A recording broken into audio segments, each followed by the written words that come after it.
Hey everybody, Blushing Nerd Tarot here. I just wanted to make a maybe a quick video, maybe one that it won't be too popular necessarily, just in terms of what sort of content people are searching for necessarily. Only because basically the idea here is one of the readings I offer in my Etsy shop is it's just a classic Celtic Cross that has the added component of a couple of oracle cards, and essentially just thought I'd go through the motions here on the channel, and with a question for myself, basically, but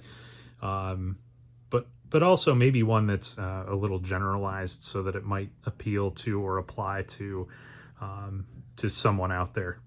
Anyone who happens to catch this and maybe find some meaning in it, great, that's fine. I don't I don't have any great expectations for viewership on this or anything, but I do appreciate comments. I try to read everything, and obviously at this early stage, that's pretty easy to do. Very small channel, but really appreciate the love that everybody's shown so far. I've had some amazing response in just a few days. I also know that I certainly won't be able to keep up with this pace of content creation forever, but while I have the time and the energy, then I'd like to continue posting some videos here. So one of the reasons I also wanted to do this is because these two decks, again, this is Madame Clara. I showed the pins, I think, in one of my other videos. Motel Gift Shop, I believe, is the Etsy shop, and I'll link that in the description below. These are decks that I'm sure you've seen some walkthroughs of, and I first heard about them on Simon's channel. At least that was the 5-cent tarot on the Hermit's Cave, and then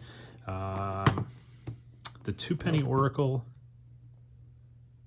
was Gerald Tarot Stash. The first time I saw his walkthrough, and basically immediately hit order, and as he would say, hashtag buy responsibly, or he has a nice ready to go phrase there for people to think about. Be mindful about your purchases and everything. So and I certainly ascribe to that theory as well. What I'd like to do is actually, kind of a general reading, but using the 5-cent tarot. Now, if you're not familiar with the 5-cent tarot, it's by the way, just the aesthetics incredible. Comes with a bag. I chose the bag that roughly matches this mustard color of the box here. So, and it's similar to this. So this is the bag, nice felt bag with the soft satiny interior. That's what came with the 2-penny oracle. And you choose your colors. So you can choose the color bag. You can choose the color of the cards. Here we go. And along with that, you also get to choose the color of the edging. These have that gorgeous slate color. So that is also the case with the tarot deck. So I decided to go gray on both of them. Just really like that. Love that color combo.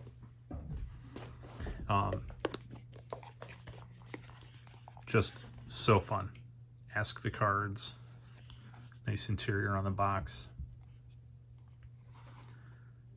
Fate, destiny, and fortune. So anyway, this isn't a walkthrough, I swear. Enough people have done that, but just to give you an idea, if you haven't taking a look at this deck before, that it is full of keywords. It does riffle shuffle quite nicely. I am really abysmal at riffle shuffling, so I don't know if you'll see me do that on camera, but it does do a nice job despite my failed efforts. But it also has,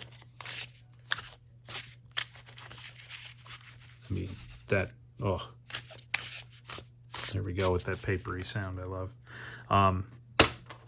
So, keywords.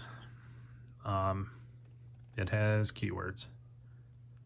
And sometimes I do struggle with that, only because it can almost be a distraction. But at the same time, I think about maybe people that are newer to reading, and you know, maybe would love to have that just right on the card, so there's no hesitation, there's no need to get a book out or have some reference next to you or anything like that. But that will certainly, I acknowledge that'll be an issue for some people, and truthfully, it's one that I wouldn't typically read with or reach for as a primary go-to deck. However, it's still one that I think has some just incredible, almost as a study deck, all the symbolism and different little interesting things that have been worked into this artwork. Really adds a lot of depth to this and makes it one of my favorites, even if it's not a regular reader for me. The other thing is, it has reversals in those keywords. So Hierophant, and I don't read reversals, but if you look over on the side here, if I can figure out how to illustrate this myself. Doubt. It's always weird trying to do that on a camera. But the word doubt you'll see over there. We have indiscretion. Those are the reversals. So, and then rebellion as the main, I guess, would be the primary keyword for a reversal on the Hierophant, versus the uprights that we have here: morality, beliefs, and so on, wisdom. But anyway, point is, the deck is gorgeous, and it really is one of the best quality commercial. I guess it's an independent deck, but because this is not something you're going to buy. As far as I know, I don't think this is available on through any larger distribution network. I think it's the Etsy shop through Motel Gift Shop, or nothing. So just beautiful. But anyway, that is the tarot deck. And then what I think of as a companion to that in the Oracle form is Two Penny Oracle. This was the second Oracle I ever purchased, and I don't have, you may have heard me mention before, I don't have, not big on Oracle decks. I don't really have, that's not a big part of my collection, I should say, just a few. But I am warming up to them a little bit more, starting to incorporate them into my practice. So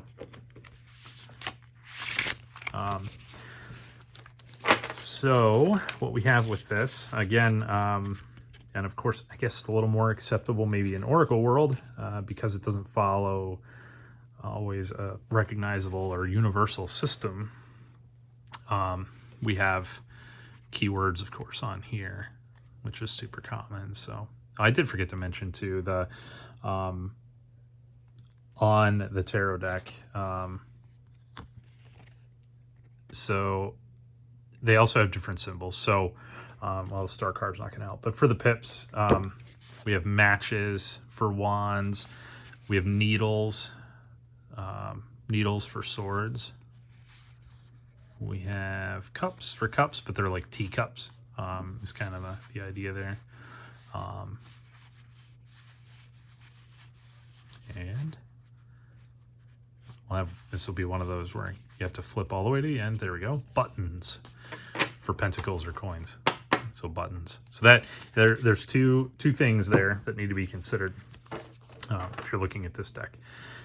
But again, this is not a walkthrough, he says, after walking through all of the fine detail. So here we go. Oracle. Artwork is just incredible. Conscientiousness. This one I love too. I'm kind of a word freak. I love interesting vocabulary, and you know, we use all kinds of ridiculous terms around the house just for fun. But this deck even talks about it in the book, that I think one of the hopes is that people would be encountering words on here that they're not necessarily familiar with, which is really fun because you can always learn more.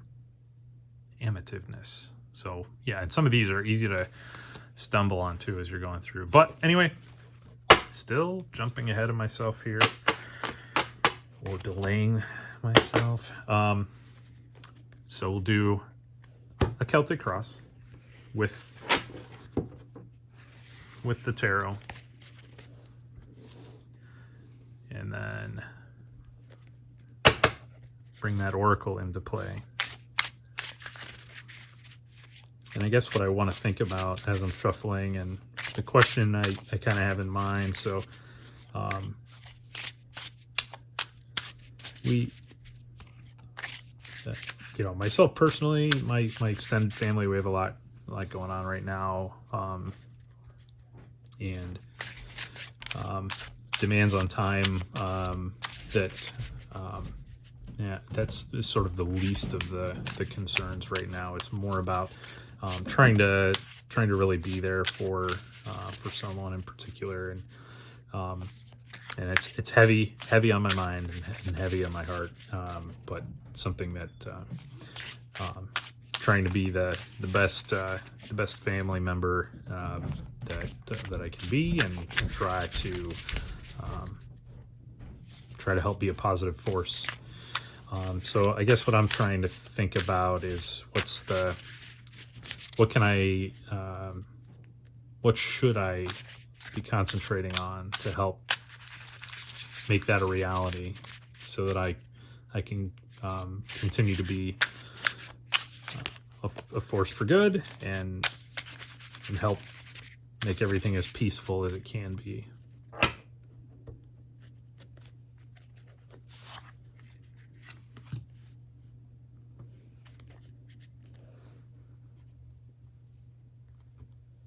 So, center position. We have the Six of Cups.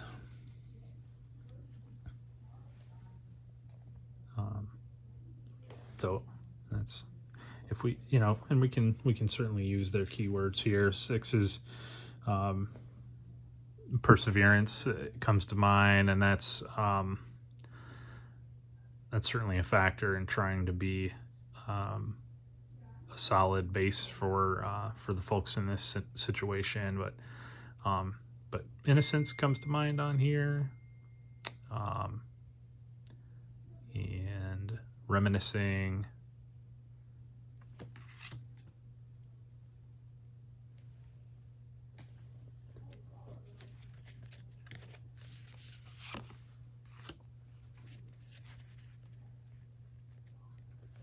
The High Priestess comes across as what's affecting the heart of the matter, what's crossing us is one way people put it. Intuition, subconscious, perception, superficiality. So that's interesting too, because that perception and that sort of thing, that certainly can be, perception can be an interesting force in all of this. Our perception can serve as a distraction, or it can even completely disrupt our efforts, you know, and what we're trying to do, because we might perceive something as a certain way, but in reality, it's actually another. So it's good with this card coming up in that position, to think about how our perception might be clouding the reality of what's going on, and maybe blocking some progress there. Okay. So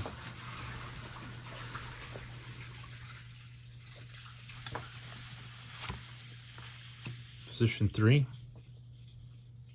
we have the 5 of matches, 5 of wands.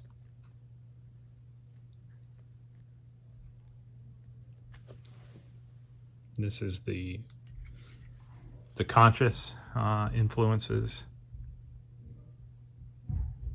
conflict, rivalry, competition.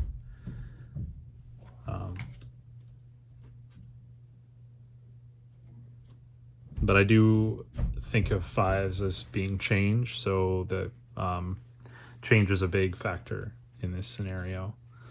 And maybe there is some conflict, not necessarily, some conflicted feelings around some certain issues with this situation, but so that's probably what that's getting at there.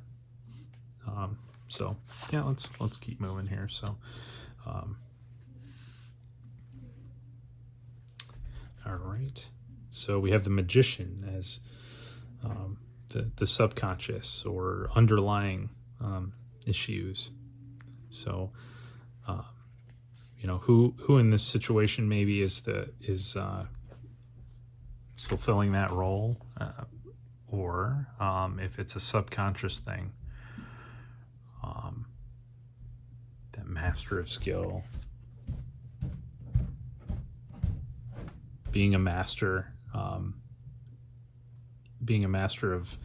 of what was and what is changing because of this situation. That it's being challenged, so that but it's an influence, because that tends to perhaps make you feel confident in a situation where confidence doesn't matter. And this could definitely be one of those situations where there's an inevitability. So a confident approach isn't really impactful here in any way. Past influences. We have the 4 of Cups. So the past, stability. Stability in that emotional realm. Absolutely true here. That is a big past influence. That is a big underlying component of or feature of the past in this scenario that I'm thinking of, and maybe that resonates with you as well.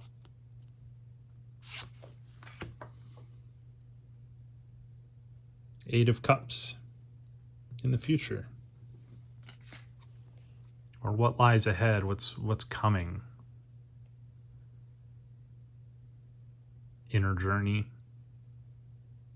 walking away, introspection. Yeah, so you can, you may be able to picture that card in your mind from the RWS system, and that walking away, especially in the inner journey. So what lies ahead? So that, and that's certainly a part of this that I'm able to share too, is that for me that includes this journey on the tarot path, which is in a way it's walking away from a certain aspect of the past that is related to this whole situation, but it's positive. It's very positive. So that's a really good card to see in that scenario, or this position.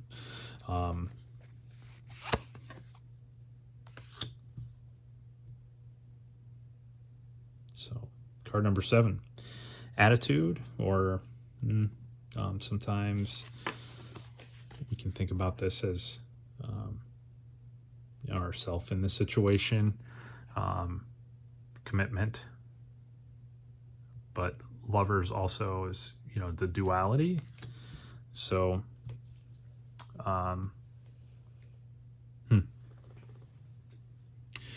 duality in this scenario for me is absolutely true. I have to play multiple roles in this while this all plays out, and I'm doing my best, the best that I can at that, but that is a truth in this scenario for me.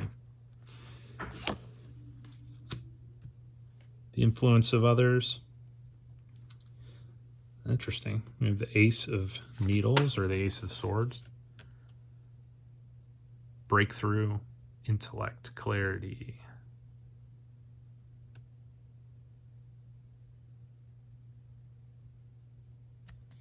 That's something we can use in others around us when there are challenges.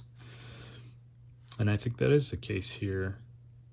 But it's something that now, seeing that, it makes me realize it's something I need to pay closer attention to and acknowledge that I may need someone else to carry that torch for a little while. Yeah, very good. Obstacles and challenge, the Two of Cups. So choice, I have in particular choice in the realm of emotions. Absolutely. There are choices every day that need to be made that are very emotional choices, for sure. So that resonates. I don't think I held this one up, but partnership, connection, unity.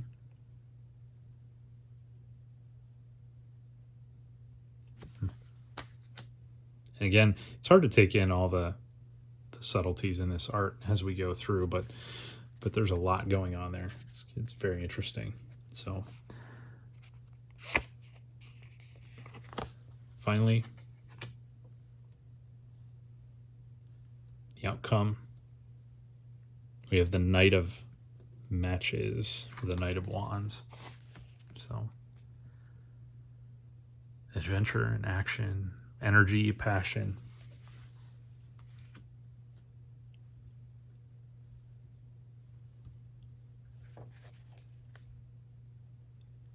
So that certainly that feels like the right outcome for this as well, given that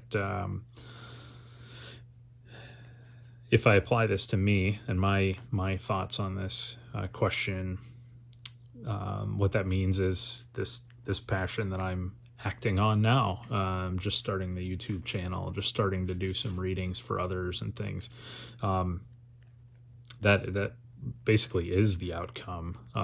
But seeing it in that position also makes me feel good about the choices I made to embark on this, because it feels like there's going to continue to be fuel for that action as I continue this down this path. So that's exciting. That is exciting. So overall, I think a very nice outlook on things. And then we can pull an oracle card here. Actually, 2 typically is what I'll do for this type of spread. And again, this is not one that I don't typically use this deck, and if I'm reading for others, but I certainly could. I mean, it's great to work with. It's beautiful, but the oracle can be used, of course, with anything, and can supplement as well.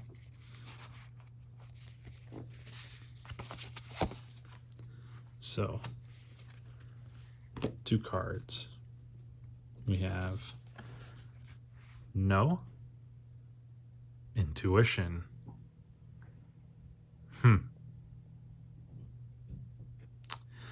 How about that? Intuition, instinct, premonition. Well, if that's not fitting for somebody who's embarking on a tarot path, I don't know what is. Goodness. Comparison, acumen, idiosyncrasy, discrepancy.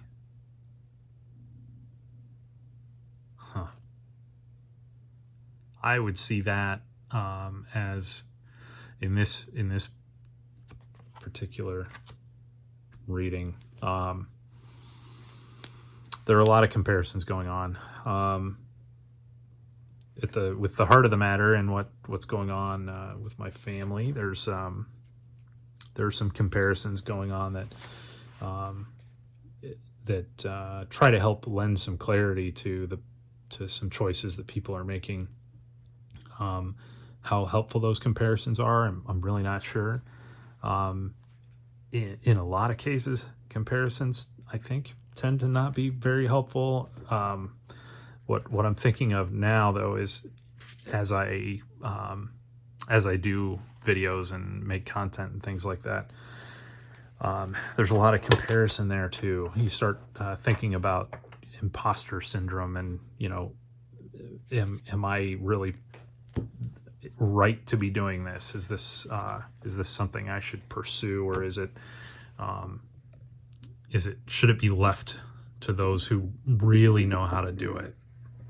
As if that's a thing per se. I don't know. So yeah, comparison a big thing. But how encouraging to get that no card on top of all of this. Just a really great outcome there. Very pleased. And yeah, it makes for a busy spread because there's so much information on these cards, but I can tell you it's a beautiful thing to look at in person. I could sit and stare at one of these spreads for hours. And maybe that's part of the reason why I don't think about this deck reading for others necessarily, because there may be a distraction element there, but maybe for simpler spreads, maybe for 3-card spreads, something like that, could really be a great thing for that. And certainly the Oracle, goodness, I do want to spend a lot more time working with this, oracles in general, but this is a real knockout. This is the bee's knees for me. Just love it. So I will leave it at that.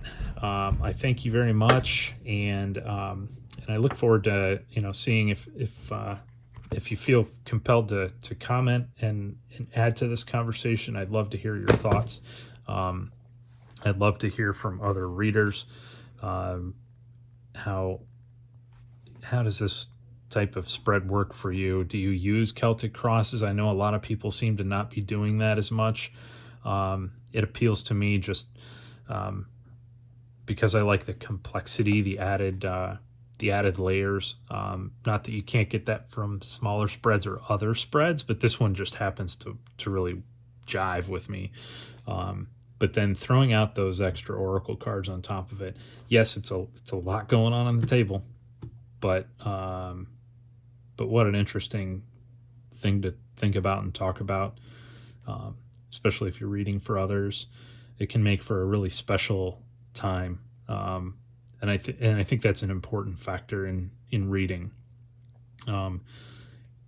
There's something, I hesitate to use the term holy because that has its connotations, so that's not quite right, but everything I think of right now sounds kind of trite. So but to create that space and to have that connection with somebody is really a critical part of the process of tarot, I think.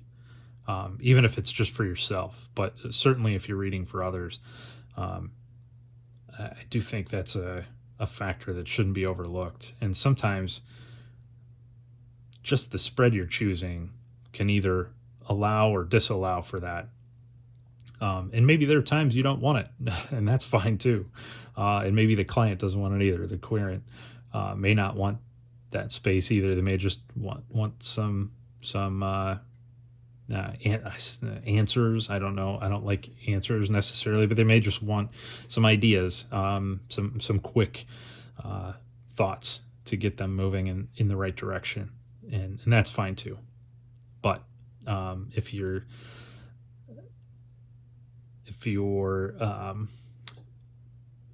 ready to have that experience with someone and they are receptive, doing a spread like this that tells quite a story and can get into the depth of an issue is pretty amazing. So thanks again, and I look forward to seeing you on the next one.